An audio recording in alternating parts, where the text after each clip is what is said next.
de Python? Le serpent. Charles Minot, on nous dit que Python est le fils de Démogorgon. Démogorgon, c'est-à-dire le fils de Gorgon, que Charles Minot appelle Nimrod. Nimrod que nous trouvons dans la Bible, Genèse chapitre 10, à compter du 6e verset. J'ai trouvé un verset très intéressant dans la Bible, où Jacob, Israël, en bénissant ou en faisant une prophétie sur chacun de ses enfants, a dit à Adam que tu seras un serpent tapis dans l'ombre pour mordre le talon passager et au cheval. Les gens de la côte ouest de l'Afrique savent que dent égale serpent. Alors, lorsque nous allons à Dahomey, et pour comprendre bien l'histoire du Bénin, il faut faire la différence entre le royaume de Ouida, le royaume de Dahomey et le royaume d'Alada.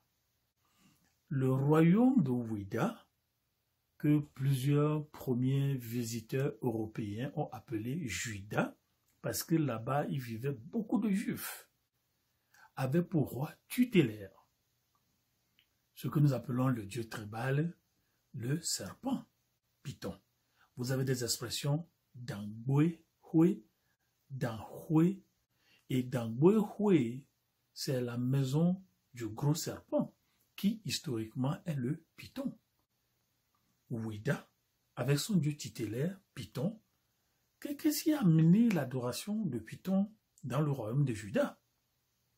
Est-ce que ça a un rapport par rapport à ce que nous avons vu dans la Bible, le serpent que Moïse avait créé dans le désert, et les Juifs, en quittant Égypte, se sont retrouvés dans le royaume de Ouida, au Bénin, et vous voyez certains documents historiques, on dit à Juda, parce que au Portugal, on avait défendu que les gens soient appelés Juifs, on avait défendu contre le Juda, donc on a mis à Juda, et on les a retrouvés au Bénin dans le royaume de Ouida, et leur dieu était Python.